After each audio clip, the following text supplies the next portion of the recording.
questions électroniques, au smartphone, à la puce de l'imprimante qui va faire qu'au bout de X copies, eh bien l'imprimante tombe en panne.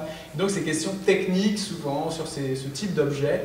Et on ne réfléchit pas sur la globalité des gaspillages de notre économie linéaire. Et c'est tout l'intérêt d'avoir, je trouve, cette approche de la réversibilité, par exemple, sur le bâtiment.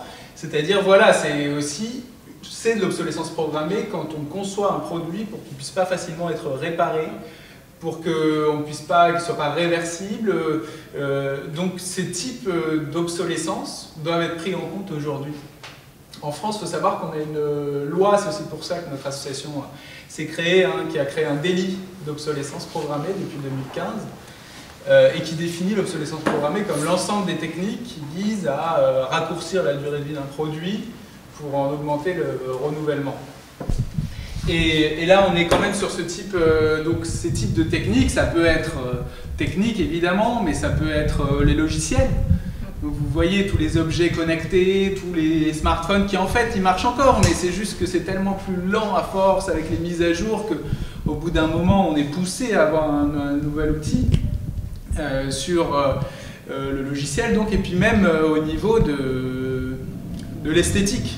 Tous les mouvements de mode qui font qu'on est poussé par cette société de consommation, cette pub omniprésente, à renouveler nos biens, même s'ils fonctionnent encore, mais c'est juste que c'est plus d'actualité, on va dire. Donc cette accélération du temps, cette accélération de notre consommation, il faut la voir aussi sur le temps long, y compris avec les bâtiments, sur voilà, qu'est-ce qu'on va faire dans 100 ans, dans 1000 ans avec nos produits. Parce que c'est vrai que souvent le thème de l'obsolescence programmée, mais peut-être que les collègues pourront en parler mieux que moi, au niveau environnemental, on se limite souvent aux déchets. Mais parlons de l'ensemble des gâchis. On extrait des ressources rares qui, dans 10, 20, 30 ans, pour certains d'entre eux, n'existeront plus. Pour en faire des objets qui ne servent pas beaucoup, qui sont conçus pour ne pas durer, et en faire ensuite des déchets. Donc c'est quand même une absurdité sans nom. Alors que, et pour produire tout ça, on pollue, puisque voilà, il y a tous les coûts de fabrication, etc. Les transports qui sont mondiaux, comme vous le savez, avec tous nos produits qui font le tour de la planète. Donc finalement, remettre les choses à leur place et se dire, bon, pour combien de temps on veut nos produits, quelle qualité de vie on veut derrière, et donc à partir de là, réfléchir à des solutions. On a pas mal d'activités, donc d'une part, changer la loi. Donc on est plutôt des spécialistes des politiques publiques, il faut qu'il y ait des garanties plus longues sur les produits, il faut qu'on soit mieux informé sur la durée de vie aussi, quand on va chez un fabricant, chez un distributeur, qu'on sache combien de temps vont durer les différents objets. Si telle machine à laver dure 10 ans et telle autre dure plutôt 5 ans, eh bien peut-être qu'on consomme différemment. On veut donc changer ces réglementations, à la fois au niveau européen, français. On veut aussi poursuivre, donc vu qu'il y a ce délit en France, là on est en train de faire le premier, ça va prendre du temps, hein, là je ne veux pas vous donner le scoop, mais c'est juste la première plainte pour obsolescence programmée en France, et ça va être sur des cas d'imprimantes.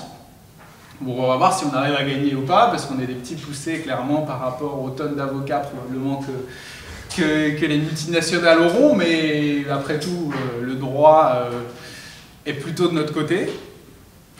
Et puis après, tout ce qu'on voit ici, cette super énergie, des alternatives, et donc il faut sensibiliser les gens, parce que chacun peut consommer d'une autre manière.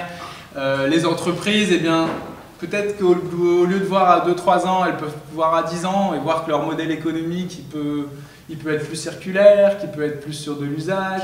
Et là, il y a d'autres modèles économiques, donc les entreprises, certaines ont de quoi s'engager, ont peut-être intérêt à le faire dès aujourd'hui. Donc voilà, il y a toute cette sensibilisation qui est très, très importante. Et puis, je pense aussi faire évoluer la réflexion. Donc là, je pense que chacun aura des idées, mais c'est-à-dire qu'on est sur des sujets qui sont encore émergents.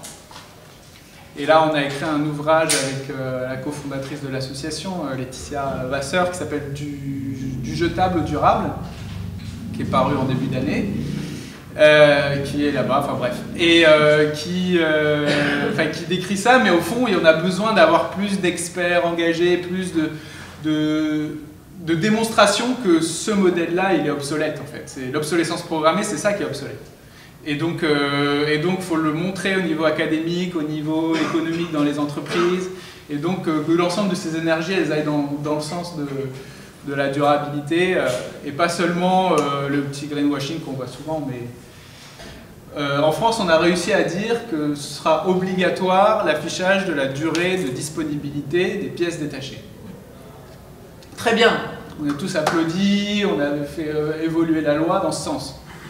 Et le décret a dit différemment, puisque finalement, bizarrement, après X lobby industriel, seul était annoncé quand il y avait une disponibilité. Et donc les fabricants qui ne donnaient pas cette info, n'avaient pas, ceux qui ne donnaient pas l'info, eh bien, ça ne devait pas être affiché. Donc on ne mettait pas sur les produits absence de garantie sur la disponibilité des pièces détachées.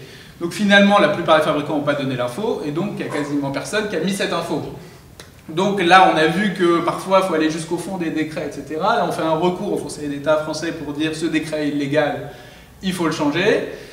Donc là, l'expérimentation européenne, elle était bien, parce qu'il y avait eu ces affichages, je ne sais pas si partout, mais en tout cas, sur ce qui avait été étudié, eh bien, ça avait fait évoluer les comportements.